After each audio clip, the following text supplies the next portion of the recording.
नमस्कार दोस्तों, चलिए जिंदगी के सफर में कुछ पल साथ चलते हैं। कहते हैं आलस्य कुतो विद्या, आलस्य कुतो धनम, अधनस्य कुतो मित्रम, अमित्रम कुतो सुखम। इसका मतलब यह है कि आलसी व्यक्ति ज्ञान को प्राप्ति नहीं हो सकती, और बिना ज्ञान के धन की प्राप्ति नहीं होती, और बिना धन के दोस्त की प्राप्ति नहीं होती, और बिना दोस्त के सुख की प्राप्ति नहीं होती। इसलिए हमें आलस्य नहीं करना चाहिए। तो चलिए मैं आपको आलस्य से जुड़ी एक बहुत ही रोचक और प्रेरक कहानी बताता हूँ। प्राचीन समय में हृदय नगरी नाम का एक शहर हुआ करता था, जहाँ एक साधु रहते थे जो वहाँ के बच्चों को शिक्षा दीक्षा देते थे। उसमें एक अनूप नाम का विद्यार्थी था जो बहुत ही टैलेंटेड था। साधु जो सवाल पूछते, अनूप उसका उत्तर तुरंत दे दिया करता था। पर समय के साथ उसके आलसी प्रवृत्ति के कारण वह पढ़ाई में कमजोर होने लगा, पर उसे इस बात का एहसास नहीं था। साधु ने बच्चों से फिर एक सवाल पूछा, तो हर बार की तरह सबसे पहले अनूप ने जवाब दिया, पर वह जवाब बहुत ही हास्यास्पद था। तो सभी बच्चे अनूप पर हंसने लगे, और सबको हंसाता देख साधु भी हंस दिए, जिसे देखकर अनूप को बहुत ही आत्मघात पहुंचा। इसी के चलते वह सभी बच्चों से ईर्ष्या करने लगा, और उसके मन में नकारात्मक विचार आने लगे, जैसे मुझे कोई नहीं समझता, और वह अकेला रहने लगा, और धीरे धीरे पढ़ाई में और भी कमजोर होता गया। फिर एक दिन साधु ने उसे विद्यार्थी को अपने पास बुलाया और कहा कि मैं कुछ समय के लिए आश्रम से बाहर जा रहा हूं।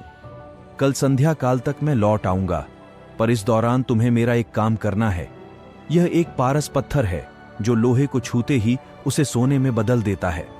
इस पत्थर से तुम्हें 4 थैली सोनी को एकत्रित करना है। मैं आकर इसे वापस ले लूंगा। अनूप ने कहा, जो आज्ञा गुरुदेव। और फिर इसके बाद साधु वहां से चले गए। तब अनूप के मन में लालच जागा। उसने सोचा कि मैं 4 की जगह 10 थैली सोना एकत्रित करूंगा, और 4 थैली सोना गुरुदेव को देकर बची। 2 थैली सोना खुद रख लूंगा और अमीर बन जाऊंगा। और उसने आश्रम में लोहे की वस्तुओं को ढूंढा, पर उसे कुछ नहीं मिला। संध्या का समय था, तो उसने सोचा कि कल मैं बाजार जाकर 6 थैला लोहा खरीदूंगा और उसे सोने में बदल लूंगा और अमीर बन जाऊंगा। यही सोचते सोचते वह सोने की कोशिश करने लगा, पर अमीर बनने के सपने के कारण वह रात भर सो नहीं पाया, और सुबह जब उसकी आंख लगी तो वह लेट से जागा। कर उसने देखा कि अभी तो गुरुदेव के आने में काफी वक्त बचा है। ये सोचकर वो नहाकर भोजन करने लगा। भोजन करने के पश्चात अपने आलसी प्रवृत्ति के कारण उसे नींद आने लगी, और उसने सोचा कि अभी तो काफी समय बचा है, तो मैं कुछ देर आराम करके बाजार जाकर लोहा ले आऊंगा और उसे सोने में बदल दूंगा। पर जब वह आराम करके जागा तो देखा कि संध्या निकट है और गुरुदेव के आने का समय हो गया है।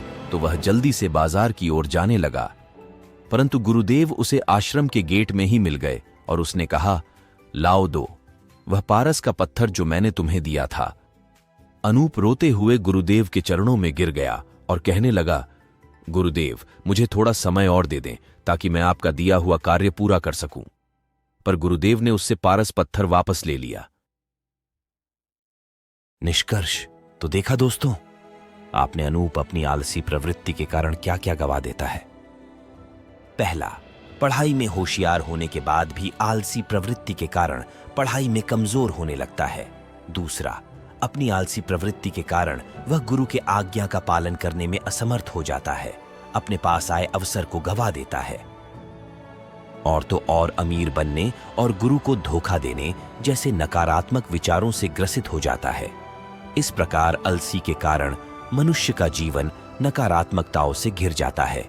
इसलिए हमने आलस नहीं करना चाहिए। हमें स्वामी विवेकानंद जैसे महापुरुषों के आदर्शों का अनुसरण करना चाहिए। जैसे स्वामी विवेकानंद कहते हैं, उठो जागो और तब तक मत रुको जब तक कि तुम्हें तुम्हारी मंजिल की प्राप्ति ना हो। वीडियो अच्छा लगा हो तो चैनल को लाइक, कमेंट और सब्सक्राइब करना ना भूले। धन्यवाद।